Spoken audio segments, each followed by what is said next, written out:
Buenas tardes, buenos días para todos y para todas en el espacio común iberoamericano a esta mesa 4, denominada Retos de la Legislación Cultural Latinoamericana, que pretende, en el marco de este 15º aniversario de la aprobación de la Carta Cultural Iberoamericana, que ha sido una hoja de ruta y un modelo inspirador para todos los que trabajamos en la cultura en nuestro espacio cultural, y pasados además más de 20 años de la celebración del primer Congreso Iberoamericano de Derecho a la Cultura, en este marco, y como se generan esas jornadas preparatorias, justo tratando de crear un espacio de diálogo y reflexión sobre la evolución de las normas y los marcos normativos que regulan el derecho de la cultura en la región iberoamericana.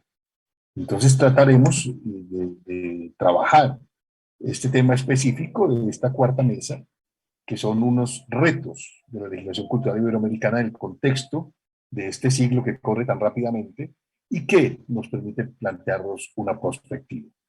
Tenemos a cuatro ponentes muy importantes. Voy a presentar al primero, que es Enrique Noé, que es abogado y profesor de la Facultad de Derecho y Ciencias Políticas de la Universidad Santa María de Antigua, en Panamá. Se ha desempeñado como director de Derechos Culturales y Ciudadanía del Ministerio de Cultura, donde también fue director de Derecho de Autor. Ha sido consultor del Instituto Nacional de Cultura para la elaboración de la Ley General de Cultura que se hizo en el año 2017 y ha sido director de asesoría legal en la radio y televisión educativa del Sistema Estatal de Radio y Televisión, entre otras muchas cosas. De manera que, sin más, te doy la palabra, Enrique.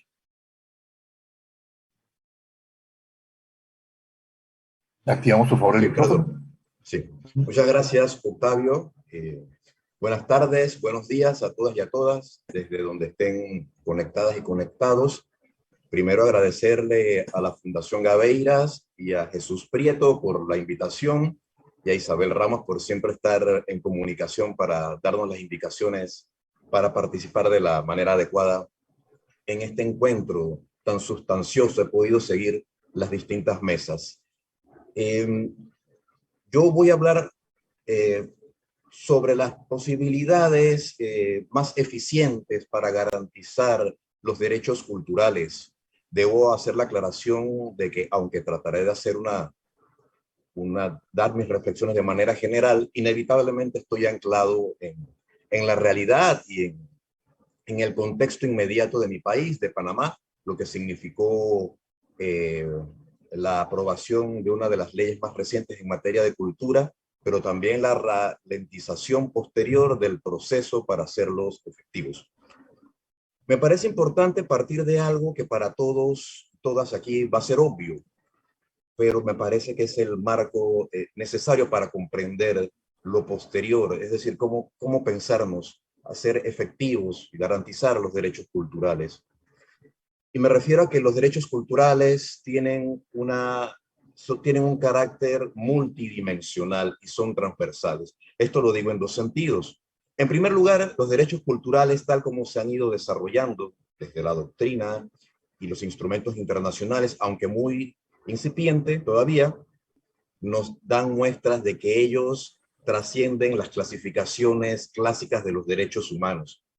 Es decir, aunque se les suele agrupar junto con los derechos económicos y sociales, sabemos que hay un artículo en el Pacto Internacional de Derechos Civiles y Políticos, y que además estos derechos son, o los encontramos tanto en los derechos de la libertad, como se les llama, tanto en los derechos de la igualdad, los derechos de la solidaridad y obviamente los derechos de la diversidad. Es decir, trascienden aquella clasificación de la generación de derechos y están dispersos en todas estas categorías de derechos.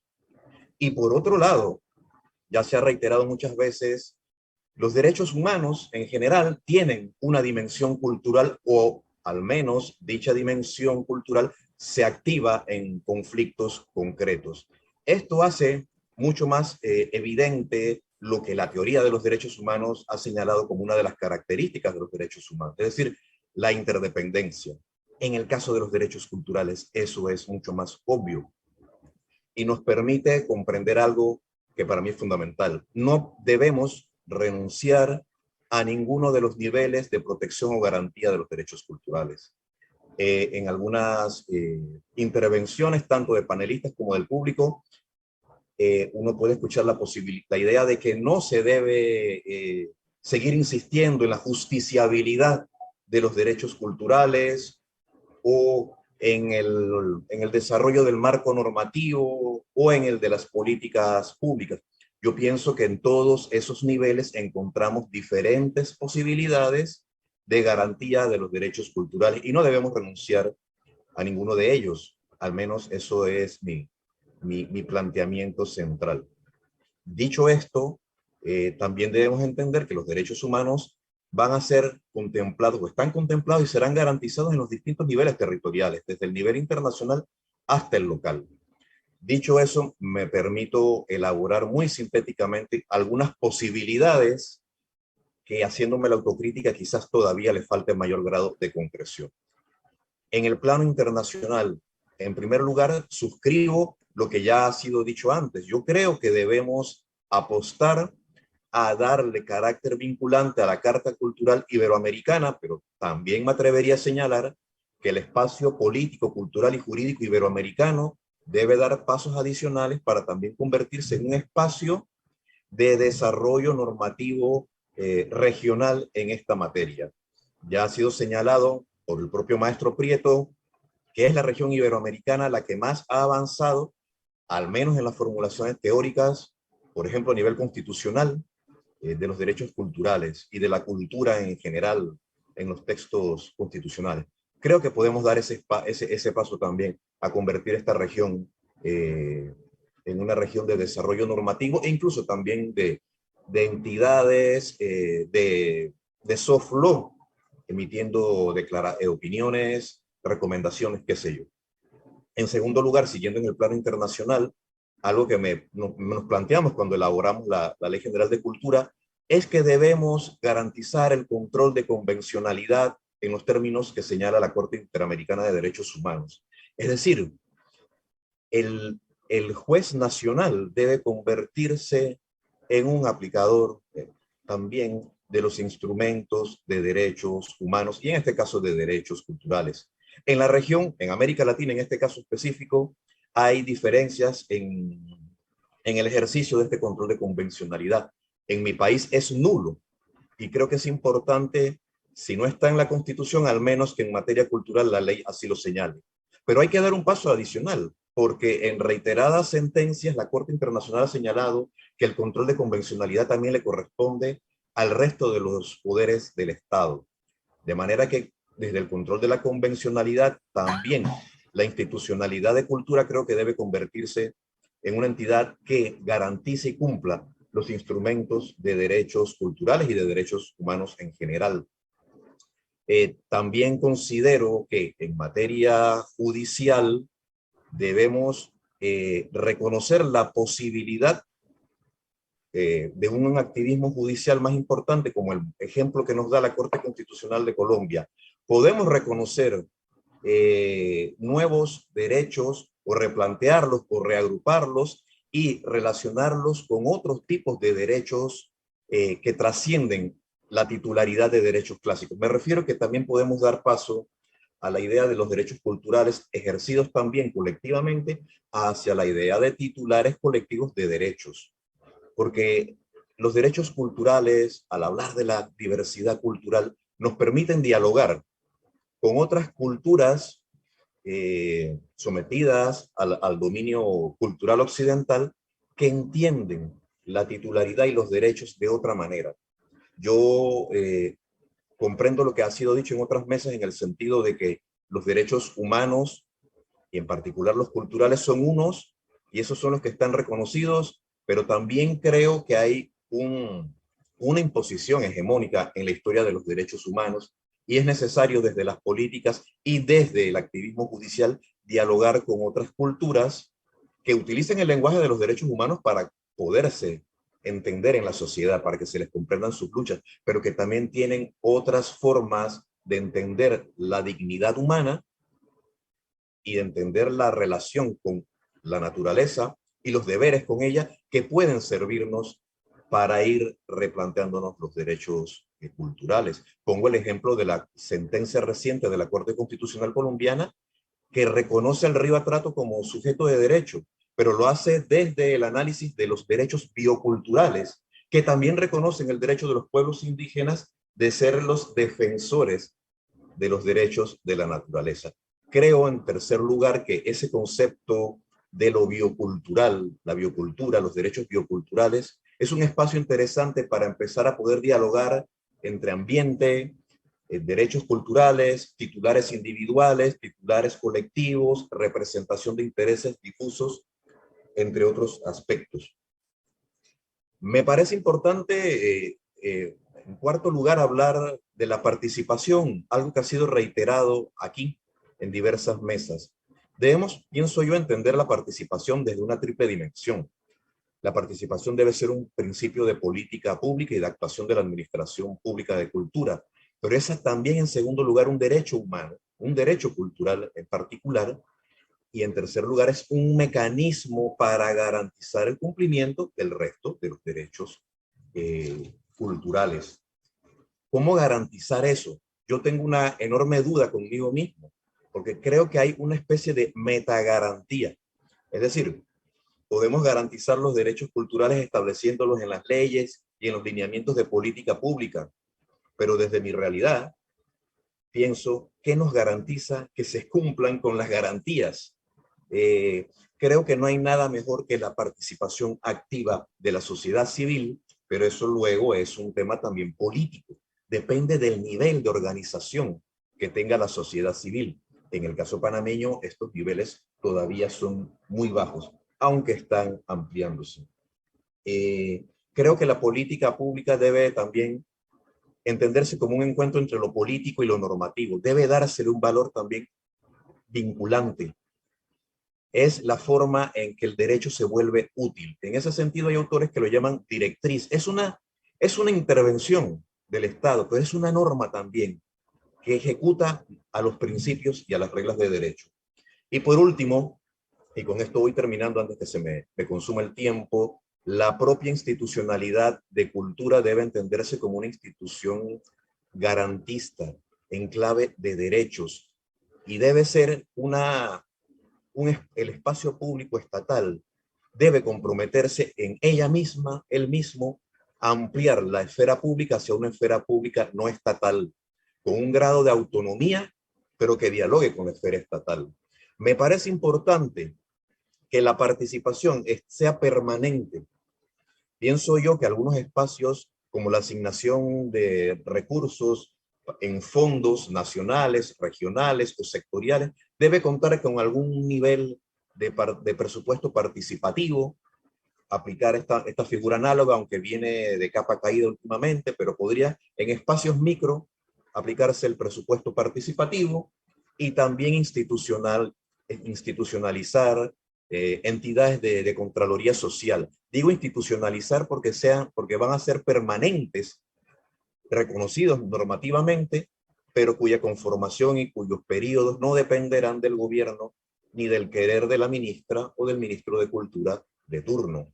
Me parece que ahí podemos encontrar un diálogo posible para que esto pueda marchar. Y por último, aunque aquí se ha hablado de los peligros de la segmentación de intereses, creo que de alguna manera la política pública y la acción de los ministerios debe también tener una perspectiva intersectorial, porque las opresiones solo se entienden en esta clave, sin negar el valor universal de los derechos humanos y de los derechos culturales. Bueno, con esto yo concluiría y vuelvo a agradecer la invitación y poder contar con este público también tan versado en la materia. Muchas gracias. Muchas gracias, Enrique, y sobre todo por cumplir estrictamente con el tiempo asignado.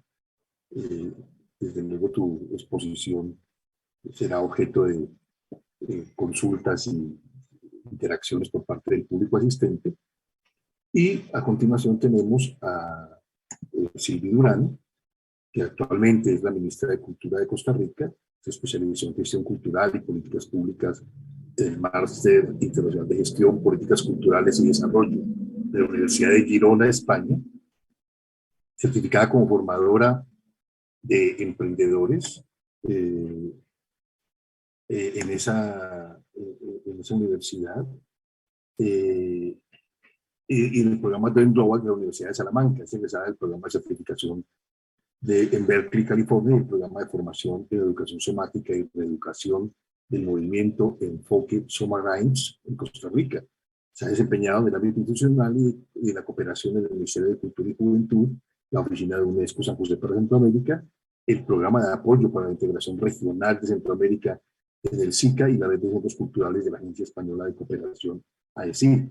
Además, ha sido docente e investigadora, facilitadora de procesos grupales y consultora en temas de cultura y desarrollo, patrimonio y turismo cultural, redes y asociatividad, economía, sustentabilidad de la cultura y modelos de gestión. Esta es nuestra querida invitada, doña Sylvie Durán Salvatierra, actual ministra de Cultura, a quien damos la bienvenida y le rogamos que intervenga a continuación porque además tiene una presentación en la pantalla. Muchísimas gracias. Gracias, Octavio. Gracias a Jesús, que como siempre digo son mis maestros. Gracias a los colegas con los que me toca departir, a la Fundación por este espacio, y voy a hacer dos precisiones al inicio. Como ven, no soy abogada, entonces voy a ir un poquito a lo pragmático, tal vez, de cuando le toca a uno gestionar y está frente a estos encargos de los derechos culturales. Y por otro lado, Costa Rica tiene una política nacional de derechos culturales desde el año 2013, su primera política de Estado, decenal, que surge 40 años después de que se crea el ministerio. Entonces, imaginarán el desbalance que hay entre una institución tan mayor y con una consolidación institucional importante, pero sin un encuadre de política de Estado, que eso fue ya un avance muy importante, y es una política que por su fundamentación en derechos culturales nos pone en el siglo XXI, pero que luego en la fórmula de para pasar, decía Carlos Villaseñor hace un ratito, de la ley hay que pasar realmente a las políticas. El tema de las políticas es que una vez que están definidas es cómo se bajan y se concretan. Yo quisiera compartir con ustedes esencialmente 3 temas. Creo que me va a dar tiempo de en realidad compartir el primero, pero es el que más me preocupa y que tiene que ver con la transformación digital y cómo pudiéramos pasar de ser faro y no retrovisor con respecto a la reorganización y disrupciones que hace en el sector cultura y a una normatividad muy difícil porque todavía está en exploración para todos los efectos de la transformación, pero que en cultura tiene un impacto inmediato. La sostenibilidad, nosotros tenemos una visión maximalista de los derechos y eso tiene un problema que yo puedo percibir de acuerdo a lo que hemos logrado hacer con el tema ambiental en Costa Rica, y es cómo costeamos cuánto requieren de inversión nuestras aspiraciones y compromisos. Y entonces, ¿de dónde sacamos para cubrir, ampliar la cobertura de derechos y nuestras aspiraciones como sector? Y debo agregar como sociedad, porque parte de lo que el Estado hace también no es solo dialogar con el sector, no es solo ser garantista, es mediar entre el interés común, que es de la ciudadanía, de la sociedad, y el de un sector que tiene comportamientos gregarios a menudo y subgregarios porque nuestro sector es complejo y tiene muchas contrapartes. Y finalmente el cambio institucional, que normalmente lo hacemos pues vía legislación y normativa y cambios de estructura. La experiencia que hemos tenido en el ministerio, que es apenas un experimento, todavía en ciernes, es que hay que apostar más a la gestión de cambio y a una transformación incremental que es solo una ley, porque finalmente trabajamos con los mismos hábitos, las mismas personas, lo que la institucionalidad ha sido, y no es porque lo escribimos en una estructura o en un documento que cambia de hoy para mañana, y todo el proceso de convertirlo en realidad. Entonces, yendo a la transformación digital, que es lo que me preocupa, pues tenemos todos claros, las producciones culturales simbólicas se han modificado completamente en función de la convergencia digital, de la introducción de la interactividad y cada vez más lo transmedial, y cómo confluyen todas las producciones, y en realidad ahorita no solo las culturales, en términos de materialidad, soportes y medios con lo digital. Si hablamos hoy entonces, ya no de las disciplinas, sino de los contenidos, esos contenidos hoy siguen estando, tanto en objetos, como pueden ser los objetos artesanales, de las artes visuales, los monumentos, etcétera, los cuerpos, con todas las artes performativas que implican el contacto presencial de personas en interacciones muy diversas, y en bytes, y cada vez más esto en bytes. La pandemia nos hizo poner esto muy claro y acelerado, que habíamos ido como tratando, creo que de ralentarlo un poquito, Y todos esos contenidos que se pueden compartir como bienes y servicios en cualquiera de estos soportes o sustratos, le llamo ahí, los vemos en plazas y plataformas. Lo usual en experiencias en vivo, espectáculos, festivales, eventos escénicos, performativos, en recintos cerrados o abiertos, con o sin tecnologías digitales. Acabamos de tener uno de nuestros primeros eventos post pandemia, el famoso concierto de Coldplay, y realmente la interacción ya con elementos de tecnología que para el público entonces se vuelven normales, porque vino y estuvo aquí en nuestro estadio, pero que son todavía supremamente inaccesibles para los artistas locales. Espacios expositivos y de venta, museos, ferias, mercados, etcétera, cuando se trata de objetos, y los dispositivos, que habíamos pasado de las pantallas y los teclados a todo tipo de dispositivo e interfaz ahora, incluyendo espacios inteligentes, la mesa del comedor puede ser una pantalla, la del refrigerador, una pared en una clase, etcétera. Toda esta renovación de plazas y plataformas nos pone a accesar a esos contenidos, pagado o no, financiado de algún modo, ya sea por el usuario final, si paga, por publicidad, por patrocinios, por subsidios, por aportes de otro tipo, porque se venden datos de quienes están interactuando todo el día, como sabemos, y tenemos en el marco esto de plataformas transmediales e interfaces cada vez más oligopolizadas por las grandes plataformas, y esto generando unas nuevas interacciones y experiencias, unas nuevas formas de consumo cultural. Entonces, esto que podríamos resumir en que esos contenidos, como les decía, están en bytes, objetos y cuerpos, pues nos generan esta interactividad, interfaces, plataformas y experiencias. Nosotros estábamos pensando esto cuando entramos al ministerio con esta nueva política en la que lo digital estaba muy poco desarrollado. Y entonces resulta que no basta concentrarse en producir y distribuir, que es algo que hacemos aún muy mal, aún en lo analógico, sino que debe hacerse considerando este nuevo encuadre en el que resulta que en los contenidos está lo que tradicionalmente hemos considerado la creación, luego aquí la producción y la gestión de los eventos, de los proyectos, de las entidades, de los procesos y demás, pero resulta que es aquí, en esta última fase nueva, digamos, donde ahora se monetariza de otro modo, donde por mucho rato se ha más bien desmonetarizado y se pone en valor socialmente, se genera alcance, se tienen comunidades de referencia para los contenidos que se comparten y sobre todo para quien los comparte.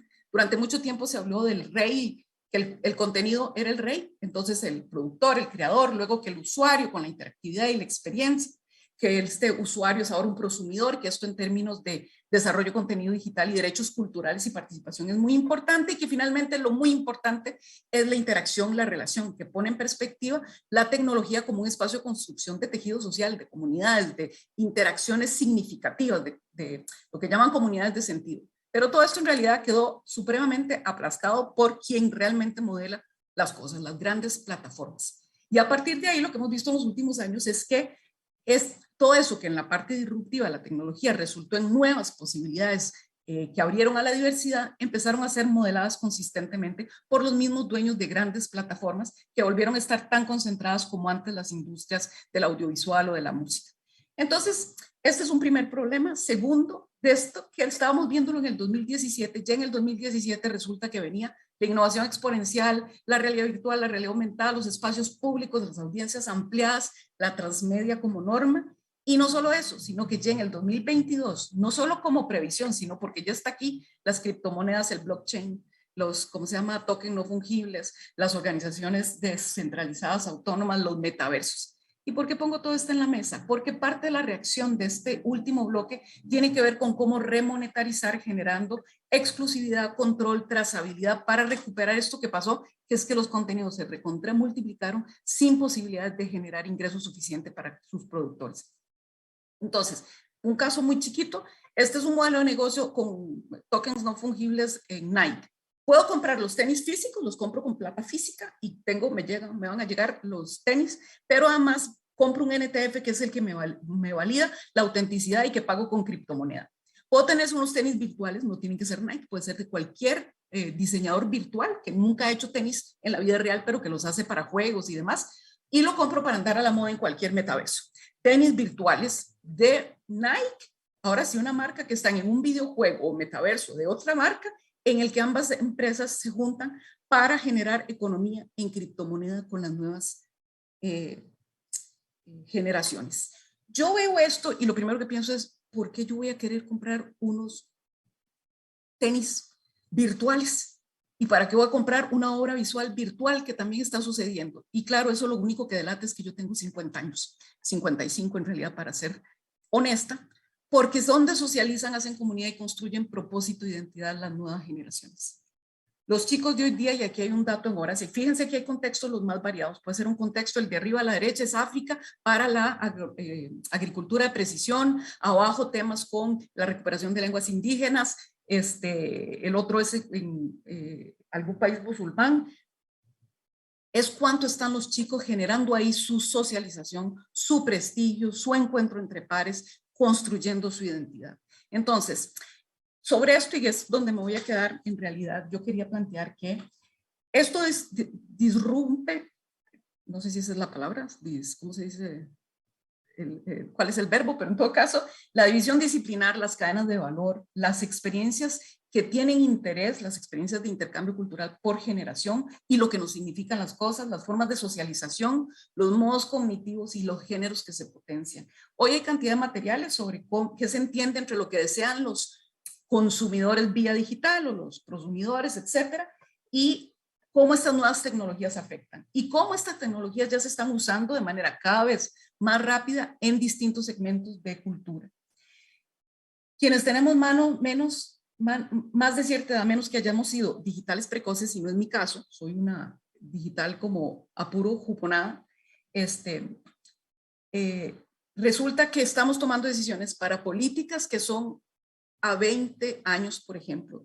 Yo antes de ser ministra, hace unos 10 años, empecé a pensar, necesito saber más de interactividad digital y me metí a estudiar para poder entender, no para ser una proficiente profesional del tema, a los colegas menores de 25 años, que me llevan 20 años hacia abajo, para entender cómo estaba haciendo su mundo y su organización, por ejemplo, en la música o en distintos temas de artes escénicas. Hoy, en realidad, si me pongo a pensar esto, tengo que pensar en los chicos que tienen 10 y 15 años, es decir, que me llevan 40 años. Y quienes estamos tomando decisiones y preocupándonos sobre estos temas, somos realmente personas que no entendemos ese absoluto nuevo mundo. Hoy le preguntaba a Isabel, ¿entre qué edades estamos los que estamos hoy aquí? Entre 46 y 75 los ponentes, un poquito menos años, 30 y tantos, las personas invitadas especiales. ¿Con quién estamos construyendo? Y para hablar de normativa en concreto, estos son espacios que están lejos de estar normados. Hace 4 años era imposible pensar, por ejemplo, en poner impuestos a las grandes plataformas, Airbnb, Netflix. Hoy se está haciendo, hoy hay una movida en esa dirección. En China hoy lo meten a uno a la cárcel por hacer criptomonedas. En El Salvador se está alentando y se dan premios. Sobre este tema estamos lejos de pensar lo que hace falta y es el elemento que más está golpeando lo que va a ser la práctica cultural de los próximos años. Quería hablarles un poquitito de sostenibilidad y el cambio institucional, pero me parece que este tema es uno que tiene que estar de manera clarísima en que investiguemos con esa perspectiva de faro y no de retrovisor, no como hemos hecho muchas veces, rechazando, resistiendo, sino por lo menos entendiendo el riesgo del cambio es enorme. Entonces no digo que estemos a favor, tenemos que entender la dimensión de lo que está sucediendo con el tema digital e integrar eso a nuestra preocupación por la legislación cultural. Muchas gracias, me pasé unos 2 minutos y medio, me disculpas, Octavio. Muchas gracias, Silvi. A ver si nos activan nuevamente las pantallas, por favor, para los demás ponentes. Muchas gracias. Muchas gracias, Silvi, por trabajar tan sistemáticamente el tema. Soy testigo de todas las incursiones en tus investigaciones y el que se haga referencia a los nuevos modelos tan en vigencia y la necesidad de investigar, pues sobre eso conversaremos más tarde con todos nuestros participantes. Esperamos que sea motivo de reflexión por parte de todos los demás. Ahora tenemos a Marcos Maquer, catedrático de Derecho Administrativo y director del Máster Universitario en Estudios Avanzados de Derecho Público de la Universidad Carlos III de Madrid. Es autor de 7 monografías y más de 80 artículos y capítulos de libros sobre diversas materias de Derecho Público. Ha sido profesor o ponente invitado de diferentes universidades, como la Universidad de Nueva York, la Universidad de París Oeste, las universidades de Pavia y Sassari en Italia, y diversas universidades latinoamericanas como la Universidad Externado en Colombia o la Católica de Valparaíso en Chile. De manera que bienvenido, Marcos, y tienes la palabra. Muchas gracias, buenas tardes. ¿Se me oye? Se oye perfectamente. Gracias. Bueno, pues mis primeras palabras, aunque tengamos poco tiempo, no pueden sino ser para agradecer, como habéis hecho los ponentes anteriores, a Jesús Prieto y a la Fundación la invitación a participar en fin, y el hecho mismo de que hayan organizado este evento. Después de estas palabras de agradecimiento, lo segundo que tengo que hacer es una proclamación. Proclamo que Sylvie no aparenta 55 años, ni mucho menos. En fin, me ha sorprendido su confesión. Yo tengo uno menos por lo que veo y me veo mucho más viejo que tú, Sylvie, o sea que enhorabuena. Y lo siguiente y último que me propongo hacer en esta breve intervención es exponer y desarrollar, aunque sea muy brevemente, dos ideas.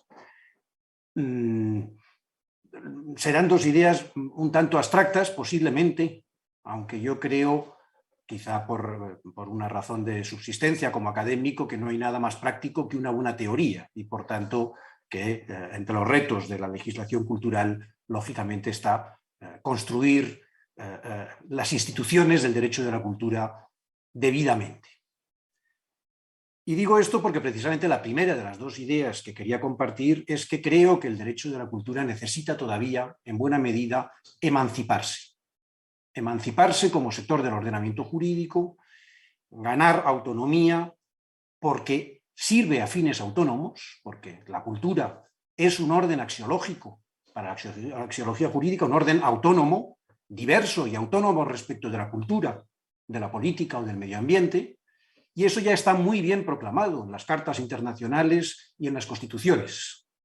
Pero ahora hace falta que el ordenamiento jurídico, cuando descendemos de la Constitución a la ley, a los reglamentos y a los actos administrativos y a las sentencias judiciales, se empape de esa axiología y se dote de instituciones propias, idóneas para servir a los fines del derecho de la cultura, algo que en algún sitio he llamado la autonomía de la cultura. Y creo que eso todavía no está bien hecho. El derecho de la cultura todavía se deja sentir en él una importante huella que lo ancla al pensamiento liberal ilustrado.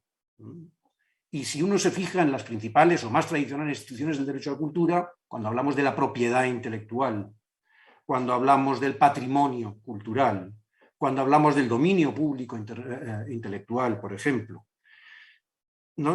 incluso del depósito legal, etcétera, etcétera, nos damos cuenta que utilizamos una terminología, un acervo que viene del derecho civil patrimonial, lo cual sirvió en su momento para asentar o consolidar muy rápidamente, en el momento en que se empieza a armar jurídicamente el derecho a la cultura, para consolidarlo, ya digo, sobre las bases de la ideología y del pensamiento liberal ilustrado. Pero hoy lo ancla y dificulta, por ejemplo, lo ancla al individualismo y dificulta, por ejemplo, la debida protección de los intereses colectivos o difusos que son consustanciales a buena parte del derecho a la cultura. En segundo lugar, emancipación para afirmar la singularidad del derecho de la cultura, que no la excepcionalidad. En esto los europeos cometimos, yo creo que un error histórico, afirmando la excepción cultural, un concepto que yo creo que en realidad en lugar de ayudar dañó, porque sin duda el derecho de la cultura es singular, la cultura es un bien jurídico muy singular, pero no debemos convertirlo en objeto solo de normas excepcionales, en exceptuarlo, como a veces oigo en los foros del sector, no, es que la ley de contratos no nos entiende, deben dejarnos fuera de las reglas generales. No, es que la ley de subvenciones no está adaptada a nosotros, deben dejarnos fuera, deben prever una disposición adicional que nos exceptúe. La excepción, sabemos los juristas, las normas excepcionales son objeto de aplicación y de interpretación estricta, cuando no restrictiva. Y por tanto, acaban arrinconando al derecho de la cultura, dejándolo, como digo, en una posición residual, marginal, en un rincón del ordenamiento jurídico. Aquí creo que la comparación y el ejemplo del derecho medioambiental viene muy al caso y es muy ilustrativo. El derecho ambiental nace mucho más tarde que el derecho cultural. De hecho, las primeras manifestaciones del derecho ambiental, vinculadas, por ejemplo, al patrimonio natural, aunque todavía muy esteticistas, nacen como instituciones hermanas del patrimonio cultural, ¿no? Y cuando se afirma el derecho del medio ambiente es a partir, yo diría, que de los años 70 del siglo XX, 1 o 2 siglos después que el derecho de la cultura. Y sin embargo se ha afirmado hoy, está consolidado mucho más, en mi opinión, que el derecho de la cultura. Tiene principios propios, el principio de quien contamina paga, tiene principios como la cláusula non-estil, etcétera, etcétera. Tiene instituciones que lo protegen, sacándolo de la marginalidad. Por ejemplo, ahora el mercado de emisiones de gases contaminantes que interioriza en los mercados el valor ambiental o los costes ambientales de la actividad económica, desde luego, de forma mucho más estructural, central, de lo que ha conseguido hacerlo, qué sé yo, el 1% cultural, por poner una institución paralela en el ordenamiento cultural, que como ya vemos, hemos conseguido en España elevar del 1 al 1,5. Ahí estamos, en una posición de marginalidad. Y por último, emancipación que conlleva la afirmación de la transversalidad. Antes se refería Enrique a ello, la transversalidad del derecho a la cultura, pero sin la instrumentalización, sin que al final esa transversalidad signifique que cuando hablamos de patrimonio cultural inmaterial nos dejemos ganar la partida por los intereses turísticos, por ejemplo, y no por los genuinamente culturales, por poner un ejemplo. Segunda y última idea. Muy en sintonía con la anterior, necesitamos avanzar o reforzar y diversificar las garantías jurídicas de los derechos culturales. Esto también se ha aludido ya a ello. De nuevo, tenemos ya un magnífico acervo en el cielo de los conceptos de las declaraciones internacionales y de las constituciones, pero ahora hay que descender del dicho al hecho y llevar a la práctica, a la efectividad diaria, esos derechos. Y para eso tenemos que superar el viejo aforismo latino nullum ius sine actione. Claro que los derechos subjetivos perfectos requieren una acción procesal, pero la acción no hace al derecho. Y eso, en la familia de los derechos económicos, sociales y culturales, es más cierto que respecto de ningún otro, aunque también los derechos civiles, clásicos, de libertad, requieren ciertas prestaciones públicas. ¿Cómo voy a ser libre sin tutela judicial efectiva? Que es una prestación de un servicio público. Pues, pero como digo, donde es casi un cinismo decir que, por ejemplo, ante la libertad, el Estado lo único que debe hacer es abstenerse de toda acción, eso en los derechos asistenciales, por ejemplo, de carácter social, eso es un sarcasmo. Si el Estado no tutela, no protege el titular del derecho, que está en una situación de menesterosidad muchas veces, no es capaz de soportar ni el tiempo, ni esperar el tiempo, ni aportar los medios para ejercer la acción. Hay que buscar otras formas, no en demérito o en perjuicio de la acción, estoy totalmente de acuerdo con Enrique, sino además de. Y ahí, por ejemplo, sirven instituciones como el Defensor del Pueblo, pero el Defensor del Pueblo en España, que tiene 17 áreas temáticas, ninguna de ellas está monográficamente dedicada a la cultura. Esto ya es un buen indicio de la importancia que se le da. En mi opinión, muy importante es también la tutela administrativa de los derechos culturales. En mi opinión, y esto lo he desarrollado en algún otro punto, las administraciones públicas tienen que verse y entenderse como infraestructura pública de la autonomía de la cultura, como infraestructura pública de la libertad, las libertades de los creadores y del acceso a la cultura. ¿Y cómo pueden hacerlo? Pues también hace tiempo propuse que a través de dos principios, autonomía organizativa, la administración cultural debe ser autónoma, y participación. No voy a insistir en la idea de la participación porque Enrique la ha puesto ya sobre la mesa espléndidamente.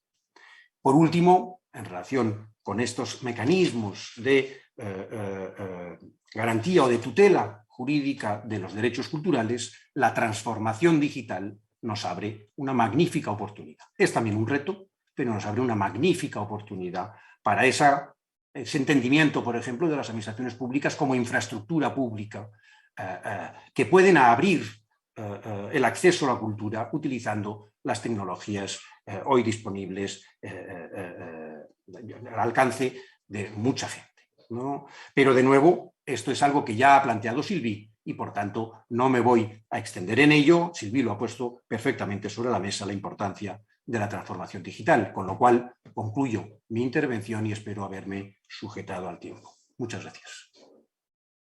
Muchas gracias, Marco. Efectivamente, Marcos, impecable en el manejo del tiempo, como todos los anteriores ponentes. Entonces ahora invitamos a Rodrigo Valencia, que es abogado de la Universidad de Chile. Es asesor de instituciones en materia de propiedad intelectual y profesor en la Universidad de Santiago de Chile, donde imparte la Cátedra de Derechos Culturales. Ha sido asesor de la Fundación Nacional de Orquestas Juveniles e Infantiles de Chile. Como abogado del Consejo Nacional de la Cultura y las Artes, ha participado en las comisiones de estudio y redacción de los proyectos de ley de nueva institucionalidad cultural, fomento de la música nacional, fomento del audiovisual y la industria del cine, y del proyecto de ley que modificó la ley de donaciones con fines culturales. Asimismo, participó en los comités de trabajo sobre aspectos culturales de los tratados de cooperación y de libre comercio entre Chile y la Unión Europea y entre Chile y Estados Unidos. Coordinó la redacción del nuevo reglamento de ley de propiedad intelectual y ha impartido el curso sobre derechos económicos, sociales y culturales de la Academia Judicial, destinado a la formación de los funcionarios del Poder Judicial. Tienes la palabra, Rodrigo.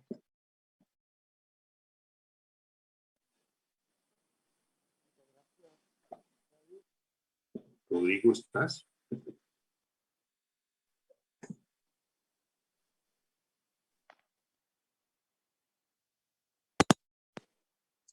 Pensé que estaba activado. ¿Está activado ahora? ¿Me escuchan? Perfecto. Muy bien. Bueno, decía que agradecía la presentación generosa de Octavio y además me corresponde agradecer muy sinceramente esta invitación. Para mí es muy importante agradecer a la Fundación Gaveiras, a mi maestro, don Jesús Prieto, a Isabel Ramos, fundamentalmente, y a todos los asistentes a este foro, a la distancia. Quiero decir que, bueno, como ustedes se dieron cuenta, soy chileno, pero ahora estoy viviendo en España. Pero, sin embargo, sigo muy anclado a mi país de origen. Por lo tanto, mi ponencia, las temáticas que voy a tratar ahora, van a estar esencialmente referidas, más que a mi país, en realidad a Latinoamérica y específicamente al cono sur del continente. Se me ha pedido que me refiera a dos conceptos. El primero, el turismo, y el segundo, la memoria, ¿no? El turismo y la memoria. Lo primero que debo decir es que estos conceptos obviamente voy a tratar de vincularlos, el turismo con el patrimonio y la memoria con el mismo patrimonio y con los derechos humanos. Y en este sentido voy a tratar de ilustrar respecto de cuál ha sido la experiencia en países como Chile y Argentina, fundamentalmente en relación a la memoria, y qué ocurre en relación a la implementación del turismo. Bueno, primero, el turismo hoy día es una de las grandes industrias, y en términos numéricos, una de las prácticas sociales y económicas más significativas a nivel mundial, indudablemente por su impacto económico y además por su impacto social, por las posibilidades de comunicación entre distintas culturas y de diversidad de encuentros que puede ofrecer, la potencialidad de encuentros que puede ofrecer. En turismo, y una unos pequeños datos, digamos, para que nos situemos en ese contexto. Se registran 270 millones de empleos a nivel mundial, de personas directamente vinculadas al turismo, 270 millones. Hasta el año 2019, esta cifra bajó drásticamente después de la pandemia, a partir del 2020, se registraban 1.500 viajes, 1.500 millones de viajes de personas de carácter internacional. O sea, los movimientos entre países representaban 1.500 millones en el año 2019. Y la representación económica numérica del turismo a nivel mundial en términos del aporte al PIB mundial es de 9,17 billones de dólares americanos. O sea, estamos ante una práctica social y económica extremadamente significativa que tiene rasgos muy positivos, pero que sin embargo, cuando se vincula, como lo ha hecho últimamente, con el patrimonio, concretamente con el patrimonio cultural, ofrece un correlato que tiene aspectos negativos que indudablemente habría que revisar y habría que cuidar. A eso me voy a referir ahora mismo.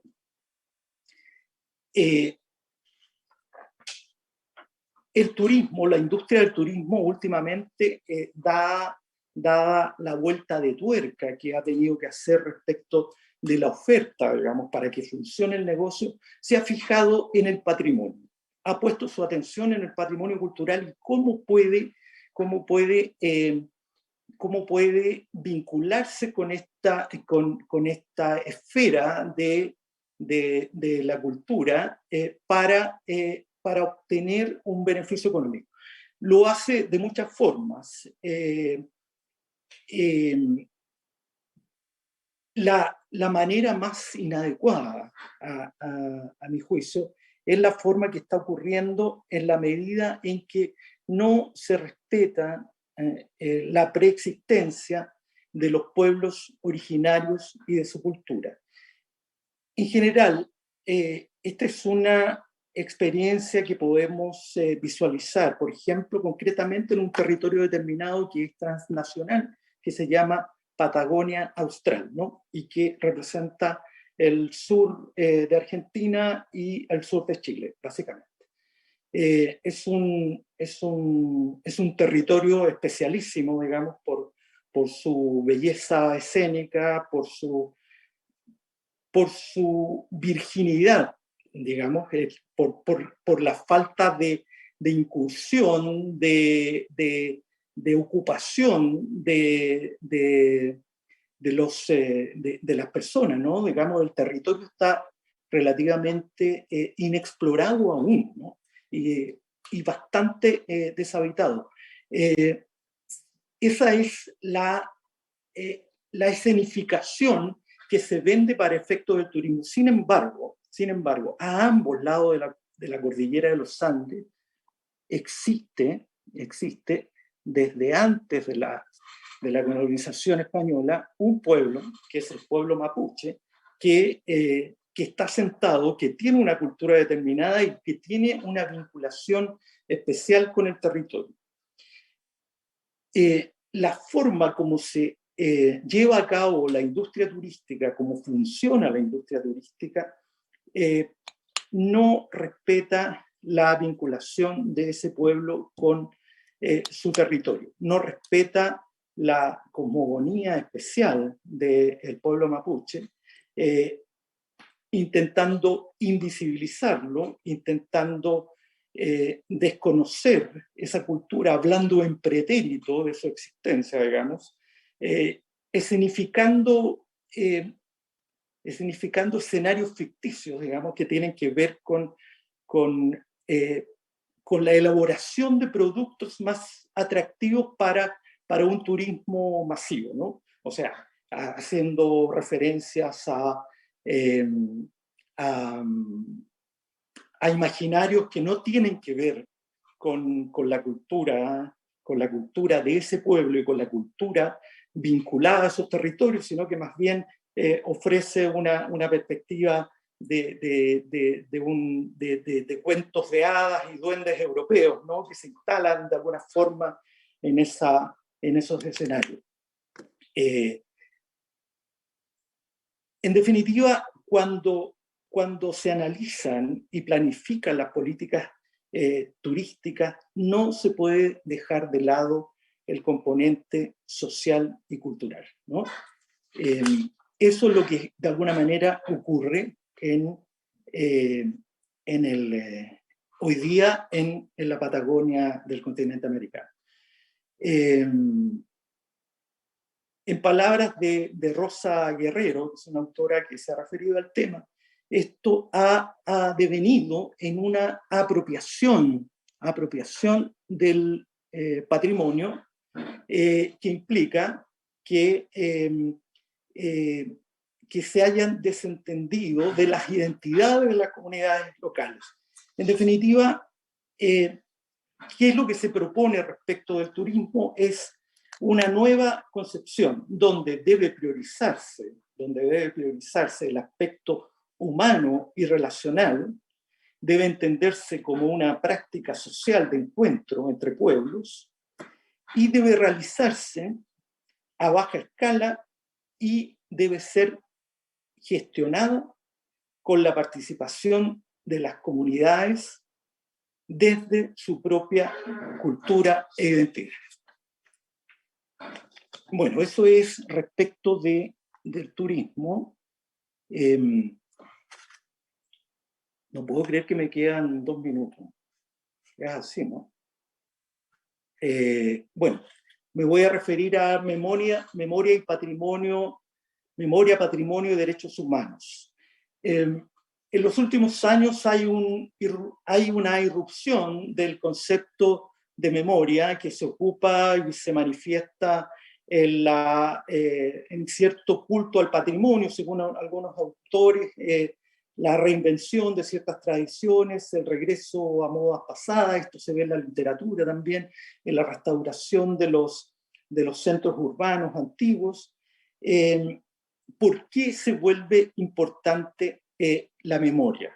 La memoria se instala en los últimos años, emerge como un factor fundamental en la sociedad humana en la medida en que los flujos territoriales de movilidad global provocados fundamentalmente por las grandes migraciones hacen que esos grupos humanos se desvinculen de su territorio. Entonces, en la medida en que hay desvinculación del territorio, ocurre que lo que queda, en definitiva, es la memoria. La memoria es ese elemento identitario común de un grupo humano, ¿no? Y por otra parte, el segundo factor es el proceso de democratización y lucha por los derechos humanos, ¿sí? Donde ha habido violencia estatal, la memoria es un factor para la construcción, para la defensa de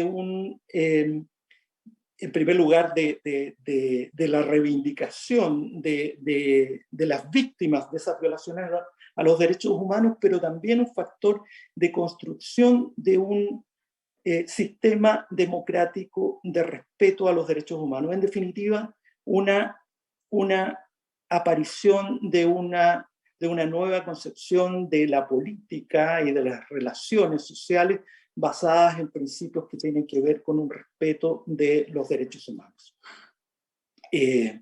Vamos a dar algunos conceptos sobre la memoria, como la memoria conceptualmente es una construcción social diversa. Hay que entender eso, que en general, salvo en regímenes totalitarios, la memoria es de orden parcial y en general, como es una construcción social, siempre está sufriendo de alguna manera un clivaje entre posiciones antagónicas que se enfrentan, estos múltiples actores, para definir, en definitiva, y estructurar cuál va a ser la memoria, ¿no? Y para expresarlo en el futuro, en sus proyectos y expectativas políticas y sociales.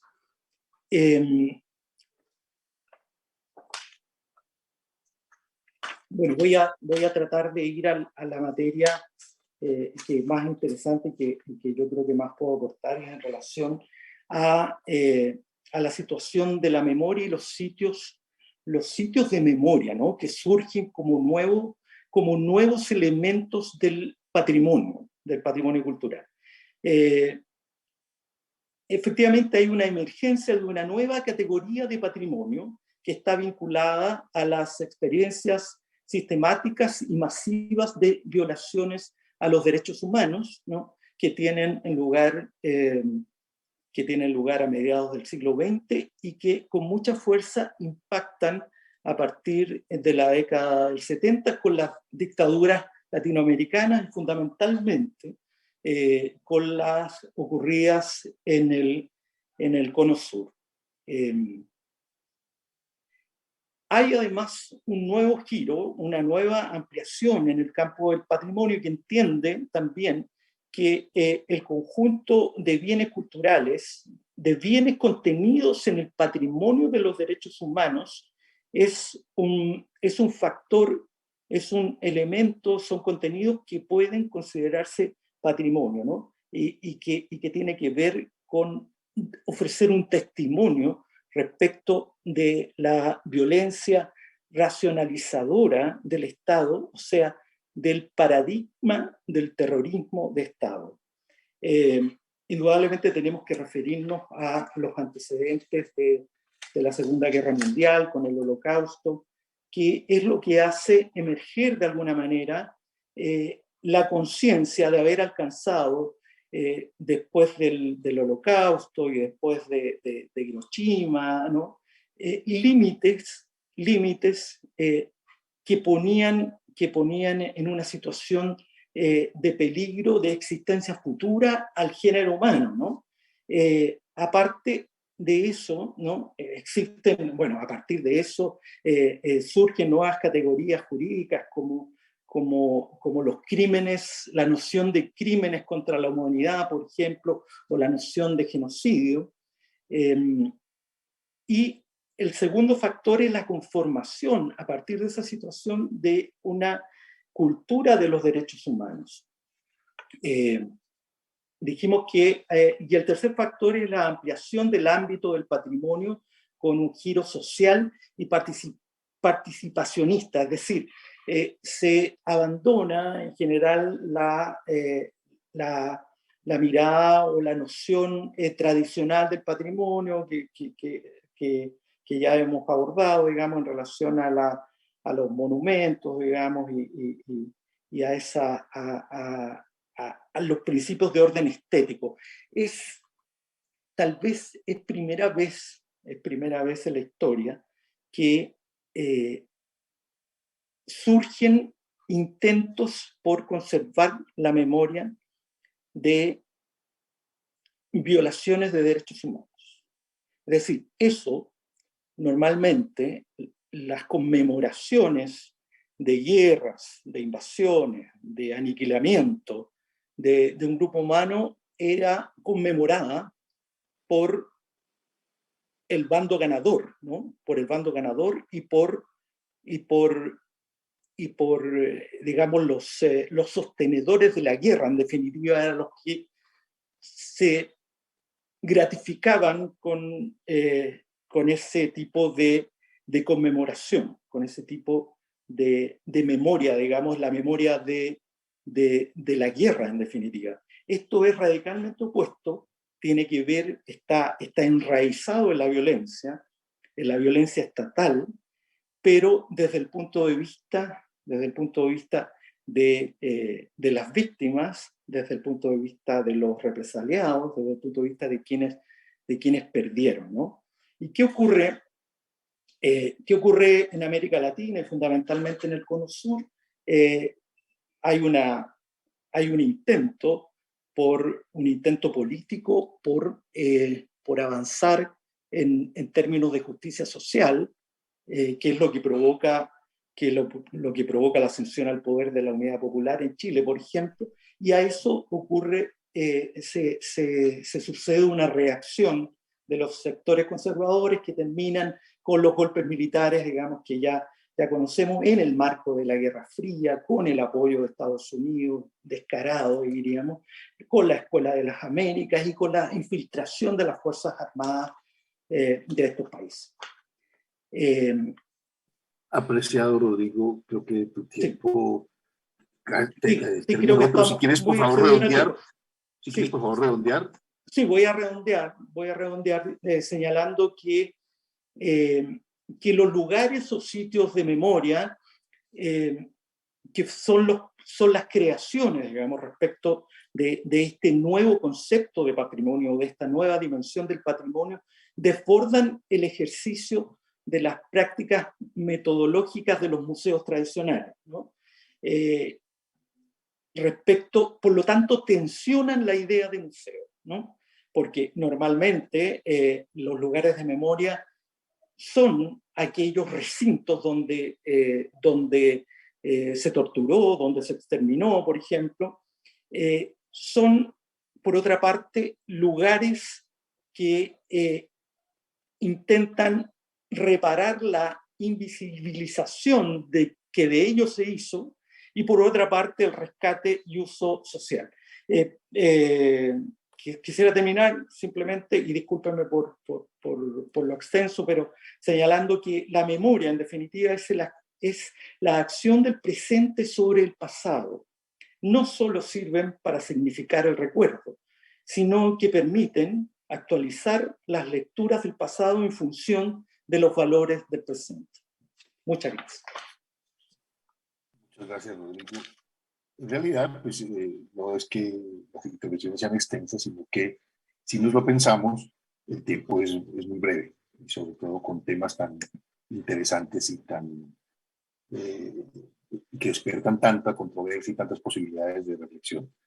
Nos acompaña también, en la trasescena, la relatora Paula Raez, que es licenciada en Derecho y Ciencias Políticas y actualmente trabaja como consultora en Cultura y Sostenibilidad en el Departamento de Sostenibilidad y Cambio Climático del despacho Garreiras y Asociadas, donde está involucrada en proyectos de medición del impacto económico en el ámbito cultural. Y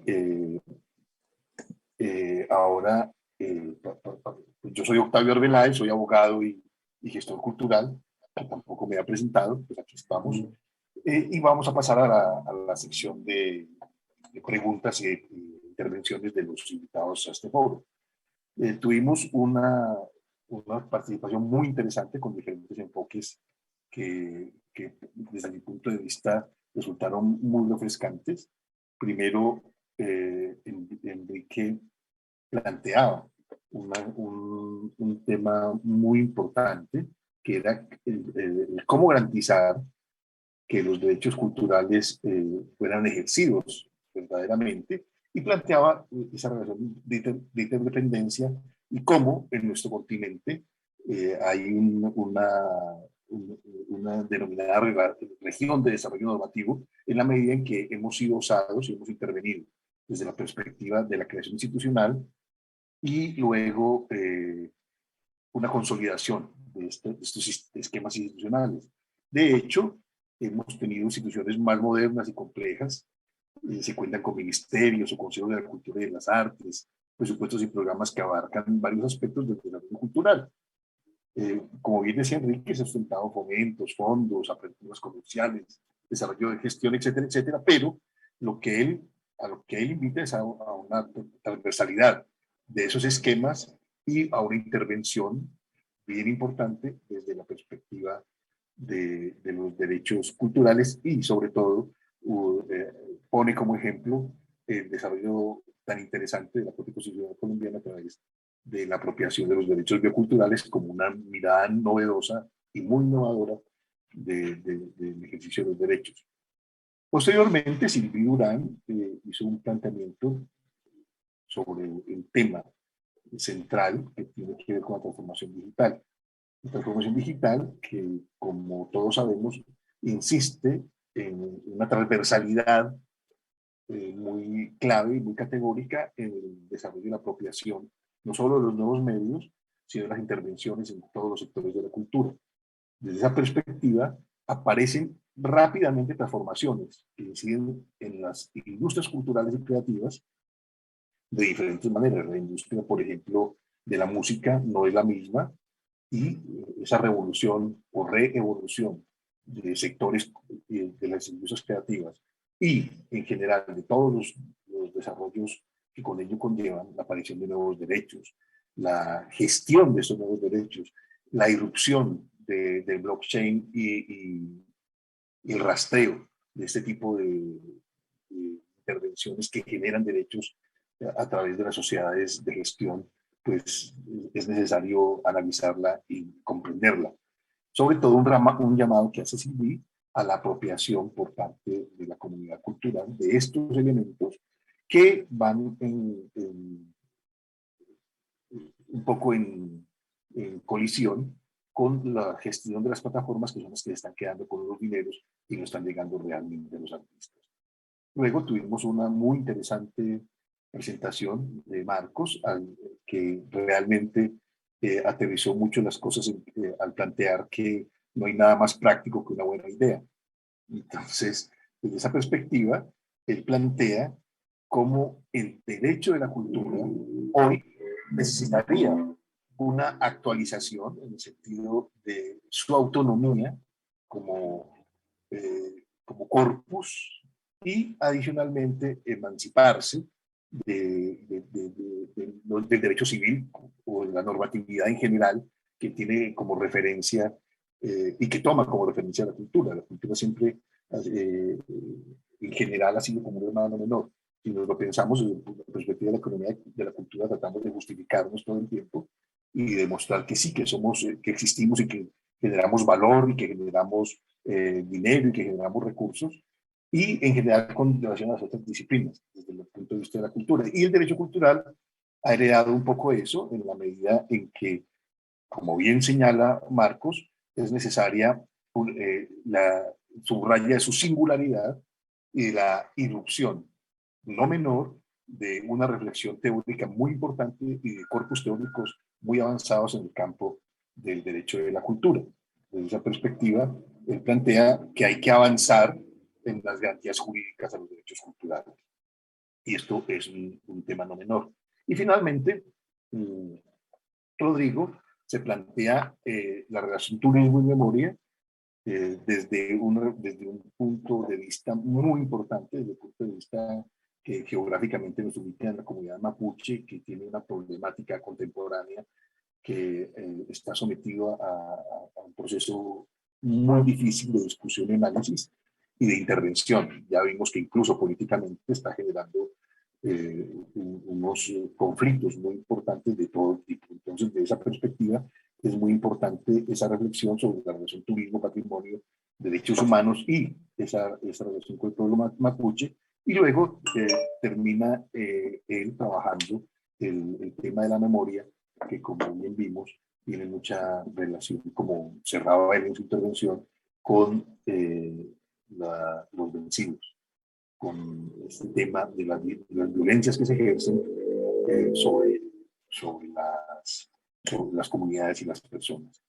Entonces ahora abrimos los comentarios para que comencemos a trabajar un poco. Tengan claro los queridos participantes que aparte de la posibilidad limitada en el tiempo de intervenir acá, tenemos la posibilidad a través de la página web de hacer llegar comentarios, sugerencias y desde luego reflexiones que luego serán abordadas por parte de los organizadores tanto de este foro como del Congreso para que podamos desarrollar un Congreso exitosísimo.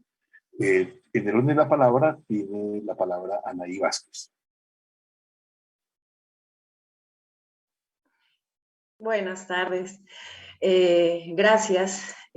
Bueno, en función de lo que he estado oyendo en esta mesa, he tomado algunas notas y tienen que ver, por supuesto, con los temas que manejo.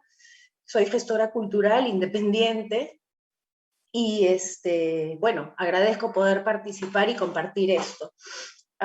He tomado ciertas notas, así que voy a leerlo. acerca de los retos de la legislación cultural, legalmente es necesario y urgente que se reconozca y quede expreso que la gestión de la cultura es para favorecer el ejercicio de los derechos culturales. Claro, esto debe ser obvio en nuestro espacio, ¿no? ¿Pero por qué? Porque hay manifestaciones palpables de debilidad en el ejercicio de estos derechos y estas tienen relación con el uso y mal uso de los suelos, que es donde se evidencian con más frecuencia conflictos sociales, económicos, civiles y políticos. Los conflictos socioeconómicos, en el caso del Perú, que tienen que ver directamente con derechos culturales, son los relativos a vivienda, así como educación, salud, empleo y justicia. Sin incorporar en el imaginario de la gestión cultural esto, legalmente, en nuestras constituciones, cartas magnas y demás instrumentos normativos de siguiente rango, la cultura solo se verá como pintura de fachadas en barrios marginales o como venta de patrimonio cultural para el turismo. Y no servirá como verdadero factor de desarrollo civil y político, local y global. Otro punto que quiero mencionar tiene que ver con la construcción de la cosmovisión de este asunto, lo que se traduce en los instrumentos normativos mencionados anteriormente. Es entonces necesario que encontremos, revelemos y validemos nuestros lenguajes americanos, cuyas filosofías y semánticas son aparentemente distintos de los del lenguaje europeo. Y ese es un derecho cultural, que nuestras leyes americanas puedan ser redactadas y comprendidas en nuestros lenguajes, no solo en nuestros idiomas. No se trata solo de traducir a idiomas nativos ideas de otra cosmovisión hegemónica, como dice en la Carta Iberoamericana, sino que se trata de lograr en un plazo razonable, que podemos ir manejando, que tengamos más posibilidades como americanos y mestizos, más respeto por nuestros orígenes y nuestras obras, tecnologías, procesos y productos. Como tercer punto, el mundo virtual y digital influyen definitivamente en la vida cotidiana, sea la de la gente de clase alta o la de clase más humilde, pues ambas, de alguna manera, forman parte del derecho a la información, lo que desemboca en la libertad de expresión y opinión pública. Sin embargo, aunque sí hay que planificar considerándolo, lo del tema digital, hay que tener muy en claro el mundo real en el que la calidad de la integridad física y mental de los individuos y colectivos en sus territorios es precaria. Insisto en que esto se puede percibir fácilmente en el derecho a la vivienda, salud, educación, empleo y justicia. Finalmente termino con una pregunta. ¿Cómo favorecer el acceso a la cultura, la conservación de la memoria y el desarrollo de las artes y ciencias sin estas consideraciones? Gracias. Bueno, muchísimas gracias. Ahora concedemos la palabra a doña Beatriz Barreiro. A ver, sí. Hola, buenos días o buenas tardes. Muchas felicidades por este congreso tan interesante, este evento tan interesante, y a la Fundación Gabeiras y a nuestro querido maestro, el profesor Jesús Prieto, y a todos los ponentes que acaban de intervenir, que he escuchado con mucho interés. Y por complementar con algunas ideas de lo que se ha venido diciendo, me gustaría resaltar tres cuestiones. Se ha hecho referencia a la cuestión de los derechos bioculturales y me parece muy importante resaltar la labor de los países de Iberoamérica en este sentido, con legislaciones que van muy por delante de las de otros países, y esto también en el ámbito en el que yo trabajo, que es el derecho internacional de los derechos humanos, es sumamente reconocido. Uno de los últimos informes que hizo el relator de Derecho al Medio Ambiente, prácticamente todas las legislaciones que nombraba eran de América Latina, pero me gustaría resaltar, de cara a fomentar la eficacia de estas medidas nacionales, la importancia de organizarse estratégicamente en los foros internacionales, cuestión que es muy difícil, ¿no?, en organismos como la Organización Mundial del Comercio o la OMPI, ¿no?, donde todavía no se ha alcanzado un acuerdo sobre el tema de los conocimientos tradicionales y los conocimientos asociados a los recursos biológicos, ¿no? Entonces ahí creo que es un punto importante. Y un poco en relación con esto, también lo hablaba ayer con una colega que creo que va a intervenir ahora, Logan Scunney, el tema de que en Iberoamérica se están dando unos pasos enormes en las legislaciones culturales y muchas veces desde la academia también a nivel internacional o en el ámbito anglófono se conocen muy poco, ¿no? Y que realmente son pasos muy importantes, ¿no?, que merecen ser conocidos. Eso por un lado. Luego, en segundo lugar, quería comentar un tema que sé que es muy delicado y es difícil de abordar así en poquito tiempo, pero salieron aquí también cuestiones importantes como el tema, si entendí bien, un poco de la discriminación cultural sistemática que viene de la colonización, ¿no?, y de los procesos también de descolonización, cómo se han dado, ¿no? Y que son reivindicaciones culturales completamente necesarias, ¿no? Pero me gustaría complementar esta necesidad con otra necesidad también que se da en paralelo y que hace la cuestión muy compleja, que tiene que ver también con el tema al interior, por ejemplo, de las comunidades culturales o en concreto de pueblos indígenas, de escuchar también dentro de los pueblos indígenas las propias voces disidentes, ¿no? Muchas veces de mujeres o de personas homosexuales o de personas que tienen unas visiones, ¿no?, de las pautas culturales diferentes, ¿no? Y en este sentido evoco el marco de las Naciones Unidas y varios informes de la relatora de Naciones Unidas de Derechos Culturales que pone mucho el foco no solo en los derechos culturales de las comunidades como tales, sino también de los individuos dentro de las propias comunidades culturales, a poner en cuestión, a proponer cambios a esas pautas, ¿no? Porque algunas veces vemos que muchas veces son los líderes de las comunidades culturales los que tienen la voz, ¿no? Y en ese sentido, hablar de que el derecho a participar en la vida cultural desde el sistema de Naciones Unidas incluye también el derecho a participar en la toma de decisiones de lo que es la identidad cultural, ¿no? Y para finalizar muy brevemente también, que hacía referencia al profesor Marcos Baquer a la necesidad de realmente hacer efectivos estos derechos, también reivindicando de nuevo el marco internacional, donde ya existen mecanismos cuasi judiciales, ¿no?, que falta por utilizarlos, pero ya existen, y que por cierto vinculan a España y a muchos países de Latinoamérica, y que se pueden usar y están al servicio de la ciudadanía para usarlos. Nada más, muchísimas gracias. Gracias a ti, Beatriz. Ahora, Laurence Scunney. Buenos días, buenas tardes, ¿me escuchan? Perfectamente.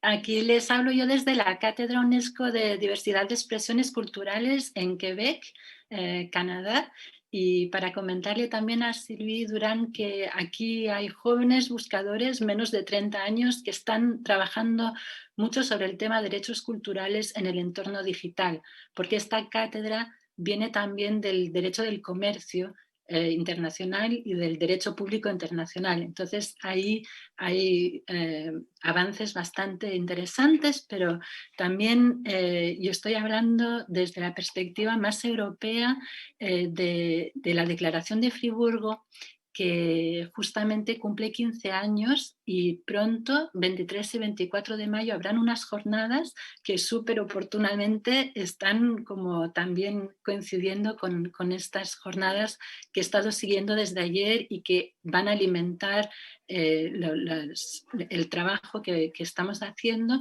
sobre todo porque uno de los mandatos que se me confió era, desde una perspectiva de balance, ver cómo la declaración había sido utilizada a nivel de la academia, de las leyes, para hacer ese trabajo de efectividad de los derechos que se comentaba.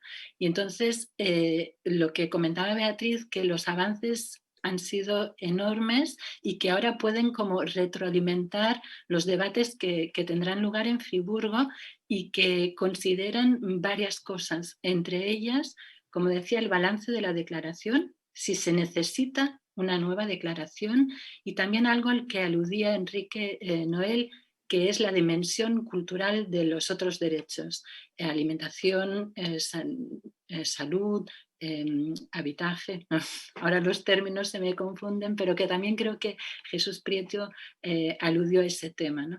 Entonces, bueno, pues decirles esto, que en ese ejercicio que se está haciendo desde Friburgo se toma muy en cuenta lo que está pasando en Chile, que tuve ocasión de trabajar también sobre el marco constitucional y lo que está pasando en los otros países, para ver cómo eso puede inspirar lo que sería una declaración de Friburgo 2.0 si se toca la declaración o un nuevo texto, y que desde ese estudio que estamos haciendo, que podremos compartir, a ver cómo también alimenta la carta. Y una pregunta, bueno, dos preguntas que yo tenía era sobre el tema de las comunidades culturales. En Francia, que es mi país, hay mucha oposición a los derechos culturales desde las comunidades, y hemos visto que por mucho que esté en la ley, no están siguiendo y no están siguiendo haciendo programas que integren los derechos culturales. Está resultando muy difícil. Entonces me preguntaba si también se aludió el tema, si ese trabajo se está haciendo en el continente. Y la otra pregunta, que era más específica, Enrique Noel, era sobre la ley de cultura que mencionó y que, por lo que yo vi, tiene bastantes aportes también de este marco de Friburgo, y sabía solo preguntarle si había sido importante o debatido en algún momento. Muchas gracias. Y gracias enormemente por estos aportes que están haciendo, que son muy positivos para el trabajo en derechos culturales. Enrique, ¿quieres responder? Sí, claro, si puedo responder de inmediato. Efectivamente, tanto la Declaración de Friburgo como la Carta Cultural Iberoamericana, entre otros textos, fueron importantes para incorporarlos en la ley panameña, así como el trabajo de derecho comparado con otras legislaciones que tenían leyes de cultura y derechos culturales. Y pues sí, fue contemplado. Muy bien, muchísimas gracias. Ahora damos la palabra a Katia Vicinoto. Olá, buenas tardes. Voy a hablar en portugués, ¿sí? Eu parabenizo. Como? O portunhol, se quiser. Portunhol. Mas eu parabenizo aos organizadores do evento, em nome do professor Jesús Prieto. Em especial, cumprimento também a todos e todas desta mesa e das mesas anteriores. Agradeço em especial ao professor Humberto Cunha, que me fez esse honroso convite e que, como organizadora aqui no Brasil do Encontro Internacional dos Direitos Culturais, tem sido um grande fomentador das discussões acerca dos direitos culturais, e nós o temos assim como uma inspiração, como inspirador e colaborador das duas edições do Seminário de Direitos Culturais que nós organizamos aqui na minha cidade. Eu falo de Uberlândia, do Brasil, Uberlândia, Minas Gerais. Meu nome é Kátia Vicinoto, já fui apresentada, e eu sou advogada, milito na área cultural e também sou atriz. Aliás, sou mais atriz do que advogada. Eu atuo há 27 anos em um grupo de teatro aqui na minha cidade, e eu entendo que essas duas atividades, né, da advocacia com a atuação artística, são absolutamente complementares. Por isso que eu me identifiquei com essa mesa, com a temática que foi exposta aqui, né, foi abarcada por todos os convidados que falaram, porque isso faz parte do meu cotidiano, tanto na área artística como no direito. E eu trago uma questão que já me acompanha assim, há algum tempo, e eu penso que tem tudo a ver com esse debate. Como, e já foi falado também nas outras mesas, né, desde ontem, como fazer para que a sociedade perceba a importância da arte e da cultura na sua vida e se apropriem disso? E como fazer também com que as outras áreas, tanto do conhecimento como, né, outras áreas profissionais, como o turismo, a educação, a própria economia, reconheçam que a cultura não é uma despesa a fundo perdido, mas um investimento que traz retorno. Então, essa é a questão que dá angústia e gostaria de ouvir, ou hoje, ou no Congresso, se isso é pertinente, né, para vocês que estão aí na mesa. Obrigada. Es una de las grandes preguntas que nos hacemos todos los que trabajamos en este maravilloso sector. No sé si alguno de los ponentes quiera dar alguna respuesta o no sé, Silvi, por ejemplo, nuestra ministra, o si pensamos que puede ser un tema sugerido para el Congreso, si les parece, porque es un tema absolutamente transversal y muy importante. Entonces vamos con Adriana Arista, por favor. Buenas tardes. Bueno, muchísimas gracias por las interesantes presentaciones que hemos tenido esta tarde. Yo soy abogada y soy antropóloga, soy de Perú, pero actualmente vivo en Inglaterra. Y justamente esta mesa me ha parecido muy interesante porque vincula estos dos aspectos necesarios para una visión de los derechos, los derechos culturales y el derecho de la cultura, ¿no? Esta visión vinculada no solamente al aspecto jurídico, sino a cuestiones antropológicas también, que tienen que ver con los pueblos indígenas, con la memoria, con el turismo.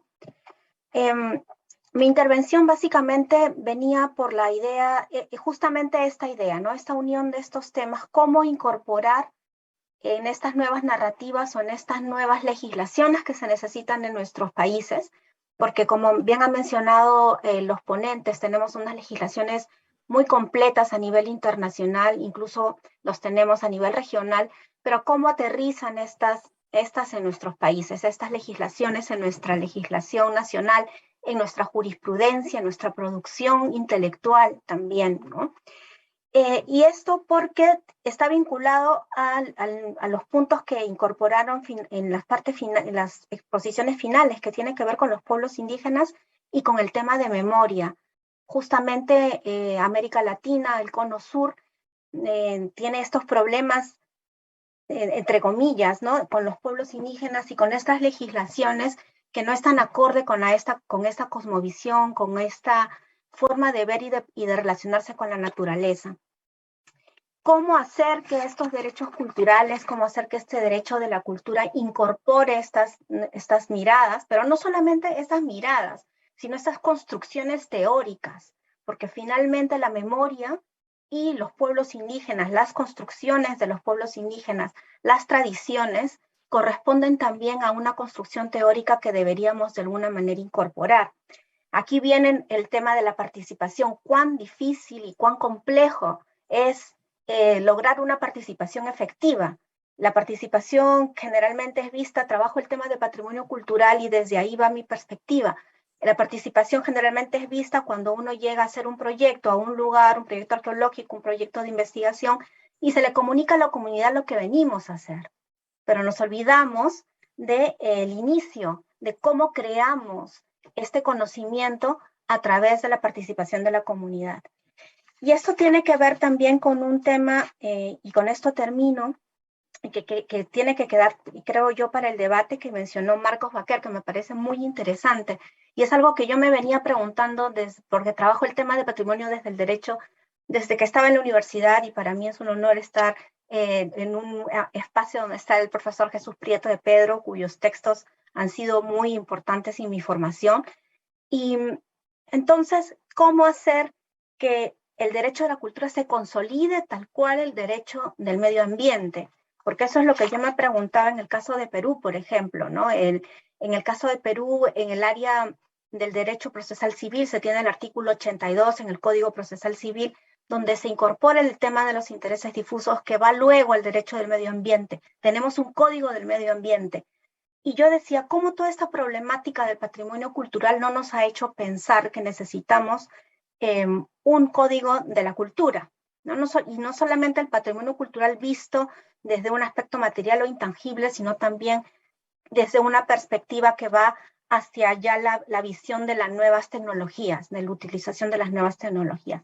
¿Cómo lograr esta consolidación? Y también pensaba en lo que señalaba Enrique, ¿no? Cuando hablaba de cómo nuestros jueces, nuestros sistemas judiciales deberían utilizar estos principios de convencionalidad, por ejemplo. También el principio de proporcionalidad entre los derechos, ¿no? Cómo los derechos culturales son vistos como los menos importantes, entre comillas, de los derechos económicos, sociales y culturales, pero son los más transversales. Son los que entrecruzan toda nuestra vida, desde nuestra participación política, desde nuestra educación y desde nuestra vida misma al derecho a la salud, etc.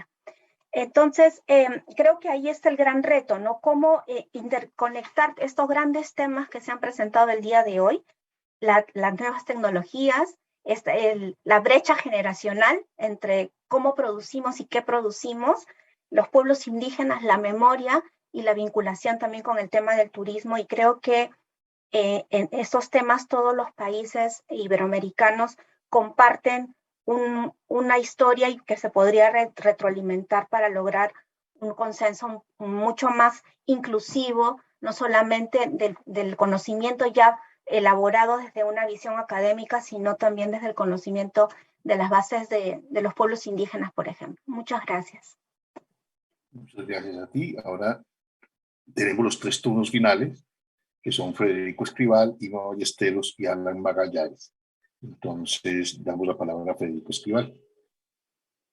Muy buenas tardes a todas y a todos desde Argentina, desde Buenos Aires. Sumarme a la felicitación y el agradecimiento a la Fundación y su equipo por la organización de estas jornadas y por poder nuclearnos, compartir un momento de escucha y de opinión también entre colegas iberoamericanos, que siempre es imprescindible. En primer lugar, contarles que en Argentina, y posiblemente lo haya hecho antes Norma o Lucía, discúlpanos, Federico, ¿puedes subir un poco el volumen de...? Octavio, ¿me confirma si ahí se escucha mejor, por favor? Ahora se escucha mucho mejor. Muchas gracias, Tuve Federico. que desconectar los auriculares. Bueno, el agradecimiento a la Fundación, contarles que desde hace ya 2 años en Argentina estamos trabajando la conformación de un grupo de trabajo sobre derechos culturales, con 6 universidades nacionales y 3 colegios de abogados, la confluencia de profesionales del derecho y gestores culturales. En mi caso vengo de esta última disciplina, así que mi enfoque tiene más que ver quizás con la política, y en esto recojo y adhiero las palabras de Ramiro Noriega en el sentido de comprender las vinculaciones entre cultura y política en nuestra región. Y me pregunto algo que, bueno, ha surgido inclusive en las preguntas y comentarios anteriores, esto que Silvi nombraba como apropiación, cómo fomentamos la participación y cómo fomentamos la participación en casos de apatía o de desinterés, y cómo generamos interés a partir del conocimiento. Creo que vivimos en sociedades muy poco conscientes de sus derechos culturales y en consecuencia muy poco preocupadas por los mismos. Y temo algo, discúlpenme si quizás es un tanto coloquial o en criollo el ejemplo. Yo soy del 82 y cada tanto recuerdo de mi infancia y mi adolescencia que aparecía la imagen de estos peleadores de la Segunda Guerra Mundial que se habían recluido en la selva y que cada tanto aparecían. No sé si es verídico o es un mito, pero es una imagen que siempre me resultó muy potente, y a veces temo que podamos estar dando discusiones en una lógica de patrulla perdida, muy desvinculados de lo que realmente está pasando en las calles, en las ciudades, en las tramas suburbanas, y siento que estamos en un momento en el cual ciertas narrativas de derecha están, digamos, estamos en un ámbito en el cual estamos preocupándonos por cómo garantizamos los derechos culturales, y me convoca y me siento muy honrado de estar en él, pero a la vez estoy viendo con gran preocupación que hay narrativas que están disputando hegemonía política que directamente van no contra los derechos culturales, sino contra el propio concepto del derecho. y me parece que es algo que desde el subcampo específico de los derechos culturales tenemos que problematizar. Entonces, cómo nos acercamos a las preocupaciones reales de nuestras sociedades, cómo interpretamos el derecho cultural desde lo que realmente nos pasa, bueno, en el sentido de pueblo, lo voy a decir adscribiendo ya a una línea teórica muy concreta sudamericana.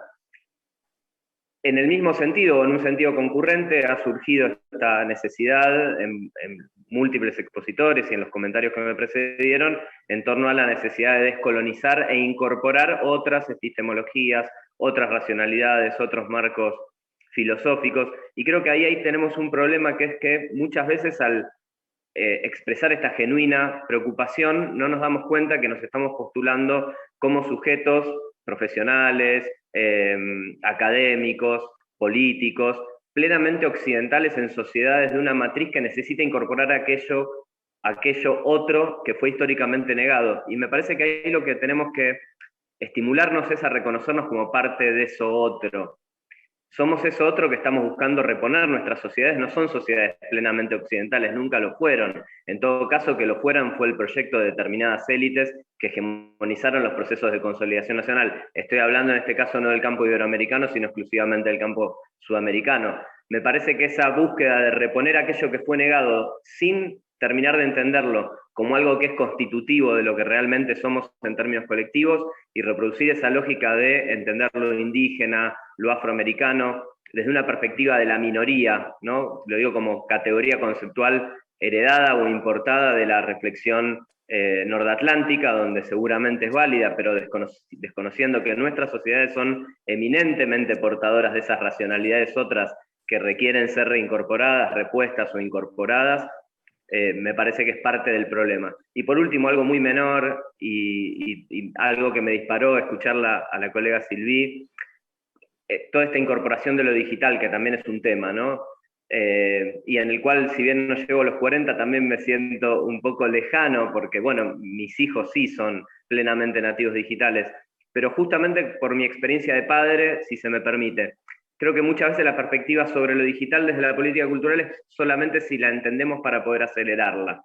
Y creo que nos estamos perdiendo un enfoque que es muy valioso y necesario desde nuestra perspectiva, que es la cuestión de los valores. ¿Cuáles son los valores que promovemos? Yo veo a mi hijo jugar Fortnite y juego Fortnite con él para que él me enseñe y estemos en una situación distinta a la que solemos estar, en la que yo le enseño a él, y veo que hay ciertas interacciones rituales que son estimuladas y premiadas por la lógica del juego, pero que los chicos, y lo veo por lo menos en el grupo de los amigos de mi hijo, incorporan valores externos al juego, de fraternidad, de solidaridad, que son propios de su comunidad de origen. Entonces, esta frontera siempre híbrida entre lo digital y lo terrenal, presencial o como querramos llamarlo, me parece que es un punto desde el donde problematizar cómo incorporamos valores que son necesarios desde una perspectiva humanista, que creo que vamos a poder coincidir en mayor o menor medida con ello, pero que la propia lógica mercantil de los juegos no siempre la conlleva, o muchas veces inclusive la obstaculiza o la penaliza. Así que bueno, simplemente esos pensamientos sueltos al aire. Gracias por el tiempo y por las exposiciones que fueron realmente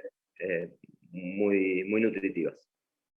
Gracias, Federico. Ahora Inma Ballesteros. Muchas gracias, Octavio, y muchas gracias a todos por las aportaciones. Gracias a la Fundación Gaveiras. Voy a intentar ser breve.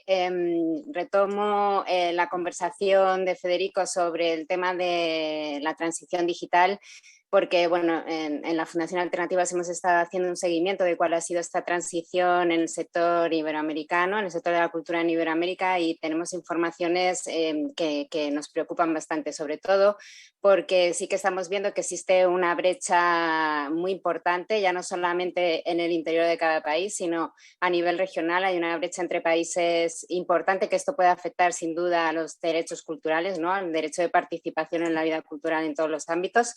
Y aquí pues creo que deberíamos poner el foco de alguna manera. Y luego, por otro lado, retomo también la presentación que hizo Sylvie sobre esa transición en cuanto a los desafíos que nos plantea la inteligencia artificial, por un lado, cómo se está desarrollando la inteligencia artificial de una manera exponencial, sin a lo mejor poner el foco sobre la cuestión que afecta tanto a los creadores, a la propiedad intelectual de los creadores y al diseño de los algoritmos, si tienen en cuenta o no esa diversidad que tiene que estar presente ambiente que hemos estado defendiendo desde el ámbito analógico desde hace muchos años, y bueno, por ahí tener en cuenta tanto la Convención de 2005 como la Carta Cultural Iberoamericana. Y luego, por otro lado, también cuestiones del metaverso, que también me parece importante de alguna manera tener en cuenta y plantear como desafío tanto para las políticas públicas como para el ámbito de los derechos, ¿no? Porque igual ahí entramos en conflicto muchas veces con la creación, quién aporta esa creación, después esos derechos, cómo se van a monetizar. Por suerte tenemos también el blockchain, que nos permite de alguna manera una trazabilidad que podemos garantizar el origen de esos contenidos, pero igual necesitamos sobre todo esa formación, esa capacitación del sector de la cultura y de los trabajadores de la cultura y los creadores, para que entiendan cómo funciona y cuáles son estos retos y estos desafíos. Y yo aquí no me extiendo más, porque quiero preguntarle a Sylvie, que teniendo en cuenta también que Costa Rica ha sido uno de los países pioneros en esta transición digital, si ellos han planteado en su legislación de alguna manera estos retos, porque van avanzando de una manera tan rápida que cuando vayamos a abordarlos igual ya no sabemos ni por dónde empezar. Yo no sé, Sylvie, si puedes por favor alumbrarnos por aquí de alguna manera. Gracias. Sylvie. Gracias. Voy a aprovechar para hacer un poquito de conexión con algunas de las cosas anteriores. Para mí desde los años 90 siempre me generó mucha curiosidad cómo en un país como Costa Rica y en la región lo estábamos teniendo tan claro. Pienso que sobre todo en Costa Rica con el tema ambiental y para nada en cultura. Y que a la fecha no hayamos sido capaces de hacer ese traslado de inteligencia y de razonamientos, y que todavía estamos muy detrás de esto. Nuestra ley de biodiversidad tiene mucha fortaleza también en el tema de los conocimientos tradicionales, pero no hemos hecho todavía todo el aprendizaje que eso requiere para el sector cultura. Y en parte creo que justo porque no seguimos para nada lo que sí hicieron los compañeros de medio ambiente. Los compañeros de medio ambiente no eran los ecologistas, los turistólogos, eran los biólogos preocupados porque estábamos destruyendo, éramos el peor de la clase hace 50 años, los que íbamos deforestando más rápido. Hay una reacción a que eso tiene unas implicaciones que hoy vemos en países muy próximos a nosotros, con temas de agua y una serie de cosas, y empiezan a procurarse cómo intervenir el tema.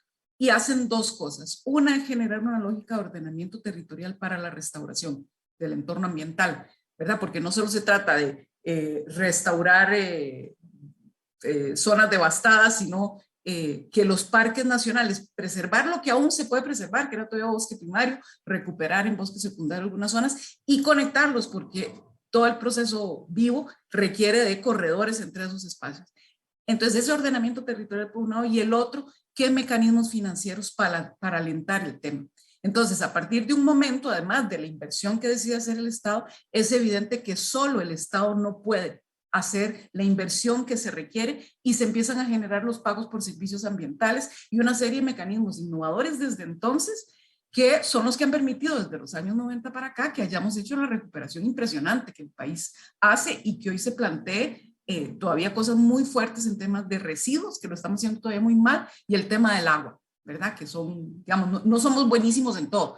En la parte de biodiversidad es que encontramos unas salidas muy, muy lúcidas. Cuando yo decía que quería hablar de sostenibilidad y justo del costeo de esos servicios, ¿qué serían los servicios esenciales? En ambiente se habla de eso, los servicios esenciales del bosque y los servicios no esenciales. Entonces, hay un parque nacional y todo tiene que estar en función de los servicios esenciales, que son el agua, ¿cómo se llama? Los niveles freáticos, la biodiversidad propiamente. Pero se puede tener una venta, un restaurantito, unos pillos para que haya turismo con cargas absolutamente medidas, ¿verdad? Y esos son los servicios no ambientales que se pueden conceder siempre sujetos a esa lógica del bosque, digamos, de la preservación. A partir de un momento, eso, en los años 90, uno todavía pensaba, y sobre todo para cultura, la salvaguarda es lo que el Estado tiene que hacer, y el mercado hace el aprovechamiento. Y justo Costa Rica define, no, tenemos que ser corresponsables, y esos dos mundos se van acercando cada vez más en lo que hoy además se pide de economía circular, regenerativa y tal. Nosotros en cultura nunca hemos hecho eso. En cultura hay modos de aprovechamiento de la cultura que son absolutamente insostenibles, gentrificadores, depredadores, y como digo, igual que el petróleo, cuando usamos el medio ambiente para extraer, para hacer economía agrícola masiva y de monocultivo, a veces hacemos eso con la cultura y lo hacen grandes depredadores. Decía Marcos antes, ¿quién es el que paga entonces por, ¿verdad? ¿Quién devuelve a la sociedad? ¿Quién le debe devolver a nuestra sociedad? Es la ocupación brutal que tenemos del espacio simbólico, de la imposibilidad de nuestras identidades nacionales, de nuestros contenidos locales de existir a título decente para una sociedad que necesita verse ella misma y estarse procesando generación a generación. Entonces, en este sentido, yo creo que en este tema de la sostenibilidad, a la parte, perdón, el ordenamiento fue esto de los mecanismos financieros. Nuestros últimos 2 ministros son 2 abogados ambientalistas. O sea, el sector muy rápido tiene expertos en economía del entorno, expertos abogados, generando toda esta bajada legal de mecanismos. Nosotros, y ahí me disculpan, pero es como una frustración muy grande que me llevo de estos años también. Nosotros problematizamos mucho, criticamos mucho, elaboramos mucho discurso sobre el discurso y reflexión sobre la reflexión, y nunca hemos hecho la tarea tan diligente que hicieron los compañeros de medio ambiente, que es decir, a ver, arremanguémonos, ¿y con qué se come esto? ¿Con qué se paga? ¿Quién lo paga? ¿Qué corresponsabilidades sociales nos damos? Y en Costa Rica justo una cosa que uno ve es que el tema ambiental es de todo el mundo.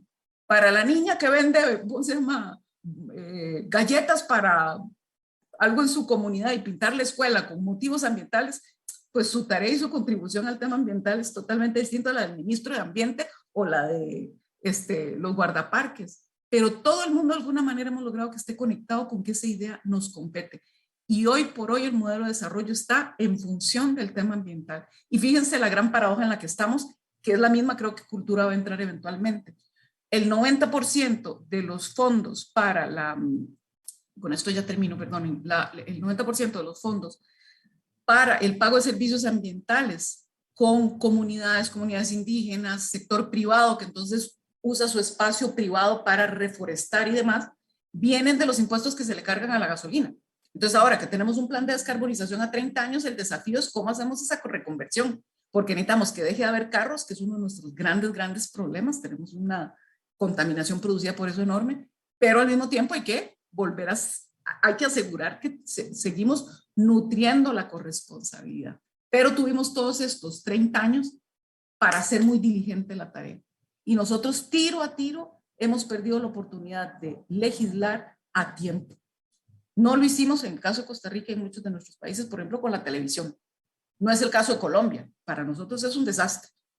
¿Cómo hacemos con el tema digital? ¿A quién le tenemos que decir, usted ocupa todo mi espacio simbólico, me hace el favor de invertir y hacer espacio para que la dignidad y ¿cómo se llama? El bosque primario de la creatividad, la gobernanza, la diversidad, el tejido social, la posibilidad de vivir como personas solidarias y en un sentido de comunidad, eso también tenga su reporte, porque lo que si a eso solo, si solo le damos paso a lo digital para lo comercial, como si dejáramos que el bosque fuera solo para explotarlo, ¿verdad? Y creo que es justo ese tipo de reflexión mucho más pragmática la que necesitamos poner por el frente. Muchas gracias, no sé Silvi. si eso contesta. Muchas gracias, Silvi. Lamentablemente hemos llegado al límite del horario. Hay una interesante pregunta a Alan Magallanes que la hizo por el chat, que se le ha incorporado a las memorias, seguramente, sobre el tema de la participación, y de María Claudia Parias desde Bogotá, que hace algunas propuestas muy interesantes de incorporación de temas para el Congreso y para los próximos encuentros. Agradecemos muchísimo a todos, especialmente a quienes convocaron este foro, a la Fundación Gaveiras, al doctor Jesús Peto de Pedro, maestro de casi todos que estamos aquí, desde luego a nuestra amiga Isabel Ramos, que fue la coordinadora eficientísima de este evento y de este encuentro, y a los ponentes y participantes. Muchísimas gracias por estar en este espacio, celebrando este encuentro, celebrando la Carta Iberoamericana de Cultura, que es nuestro eje rector, y sobre todo la posibilidad y la perspectiva de un encuentro y de un Congreso Iberoamericano de Derechos Culturales que construya relaciones de futuros. Muchísimas gracias por estar aquí y pues espero que hayan disfrutado de este poderoso intercambio de ideas y oportunidades. Muchísimas gracias a todos.